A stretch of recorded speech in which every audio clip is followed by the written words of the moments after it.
Sebelum melanjutkan, jangan lupa subscribe dulu, terima kasih. Bab 357 Wanita Cantik Berkunjung. Kekuatan villa bergengsi ini benar-benar sekuat ini.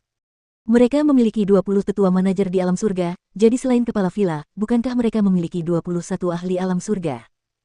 Pada saat itu, para ahli dari berbagai kekuatan mengerutkan kening dan kegelisahan yang tak terlukiskan mulai muncul dari hati mereka. Bahkan jika itu adalah kekuatan puncak dari provinsi lain, itu sama saja. Karena dalam aspek tertentu, kekuatan yang ditunjukkan oleh villa bergengsi itu sudah melampaui mereka. Saat ini, satu-satunya yang bisa tetap tenang hanyalah dua kekuatan khusus, World Spirit Guild dan Klan Jie. Bukannya aku meremehkan Gunung Seribu Monster, tapi villa bergengsiku benar-benar punya kemampuan untuk menyapu bersihnya. Saat ini, pasukan villa bergengsiku sudah berkumpul dan mereka sudah siap.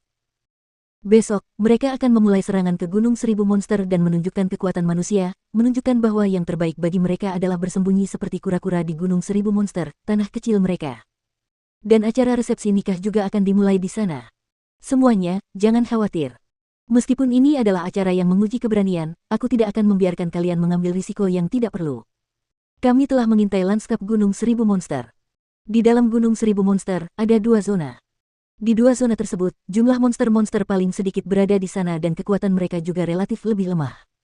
Acaranya akan dilaksanakan di dua zona tersebut. Tentu saja, setelah masuk, kalian semua harus mengandalkan diri sendiri. Namun sebagai saran dariku, yang terbaik adalah membunuh semua monster mengerikan yang kau lihat, atau mereka pasti akan membunuhmu. Bahkan jika mereka tidak dapat membunuhmu, mereka akan memimpin monster mengerikan yang lebih kuat yang pada gilirannya akan membunuh kalian semua. Acara ini akan berlangsung selama 10 hari. 10 hari kemudian, kamu dapat meninggalkan Gunung Seribu Monster dan villa bergengsiku akan mengirim orang untuk membawamu kembali ke villa bergengsi.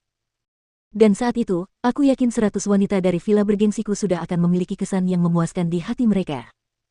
Adapun siapa di antara kalian yang dapat memenangkan hati 100 wanita, itu akan tergantung pada penampilan kalian dalam 10 hari ini. Qin Lei berbicara lagi. Dia memiliki banyak kepercayaan diri dan dipenuhi dengan keyakinan diri. Setelah melihat kekuatan villa bergengsi, memang tidak ada seorang pun yang mempertanyakan apapun, dan mereka semua menyetujui acara khusus itu. Tak lama kemudian, di puncak gunung, pesta dansa untuk mencairkan suasana pun dimulai. Di atas panggung, berbagai sosok wanita cantik ditampilkan beserta tarian mereka yang anggun. Hal ini membuat semua orang sangat gembira dan bersorak-sorai tanpa henti. Bahkan ada beberapa orang yang tidak tahu malu yang kehilangan kendali atas para wanita cantik di atas panggung. Mereka bersembunyi di sudut yang tenang, dan saat mereka melihat para wanita cantik di atas panggung, tangan kanan mereka menari-nari dan mereka diam-diam melakukan beberapa hal yang tidak berkelas. Namun, Nona Ziling tidak ikut serta dalam sesi pertunjukan ini. Setelah Qin Lei selesai mengumumkan rincian acara, dia pergi terlebih dahulu dengan pengawalan para tetua. Sedangkan Chu Feng, dia tidak begitu tertarik pada wanita cantik lainnya.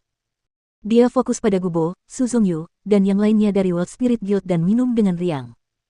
Saat ini, dia sudah membuat cukup banyak musuh besar baik secara sengaja maupun tidak sengaja. Setelah memasuki Gunung Seribu Monster, pasti akan ada seseorang yang akan menyerangnya. Jadi, satu-satunya orang yang bisa dia andalkan adalah mereka yang berasal dari World Spirit Guild.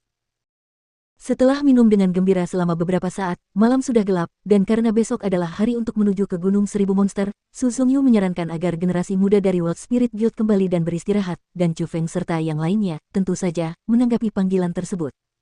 Setelah kembali ke kamarnya, Chu Feng pertama-tama menyeduh teh hijau.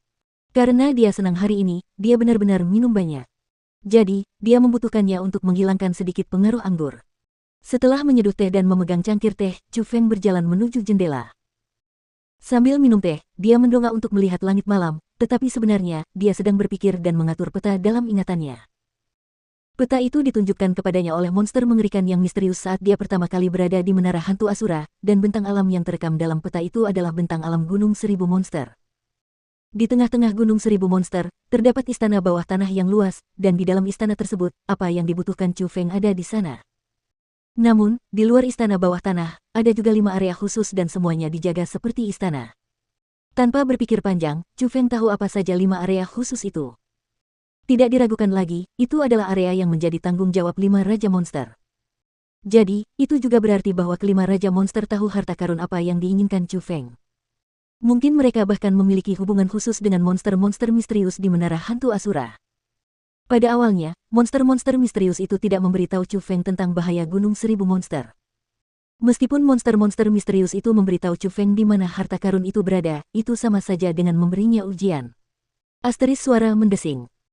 Tetapi tepat pada saat itu, sebuah kilatan muncul di depan mata Chu Feng, dan sederetan cahaya berwarna ungu, bagaikan kilat, menyerbu ke dalam kamarnya dari jendela. Omong kosong.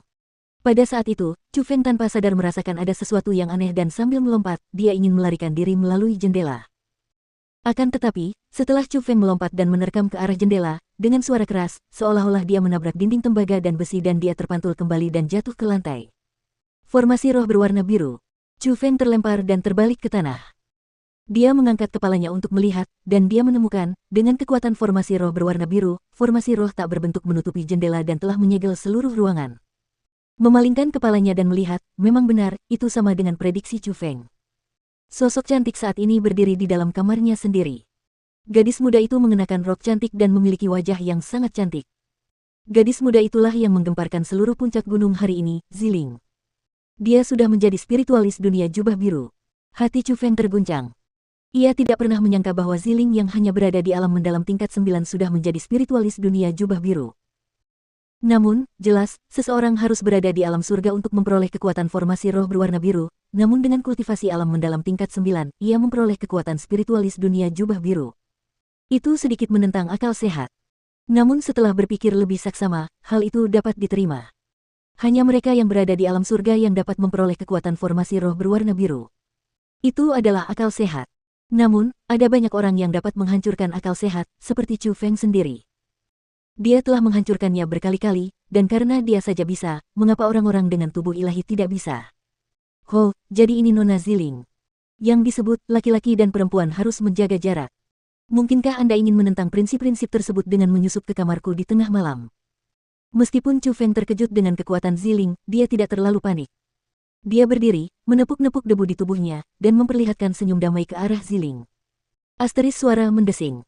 Namun tiba-tiba, tubuh Ziling berkelebat, dan bagaikan hantu, dia muncul di hadapan Chu Feng. Pada saat yang sama, tangannya yang putih bersih, berkilau, dan halus sudah mencengkeram leher Chu Feng dengan erat. Baiklah. Pada saat itu, Chu Feng mampu merasakan lapisan kekuatan yang kuat menyelimuti tubuhnya dan menyegel seluruh pergerakan tubuhnya. Pada saat itu, seluruh tubuhnya terasa tak berdaya. Belum lagi untuk melawan, dia bahkan tidak bisa berkata apa-apa. Dia hanya bisa menyaksikan wajah Ziling yang sangat cantik mendekatinya sedikit demi sedikit. Akhirnya, mulut Ziling tepat berada di samping telinga Chu Feng, dan dia berkata dengan nada yang sangat dingin, "Jangan beritahu siapapun tentang masalahku, atau bahkan jika kau melarikan diri ke ujung dunia, aku akan tetap membelah mayatmu menjadi 10.000 keping."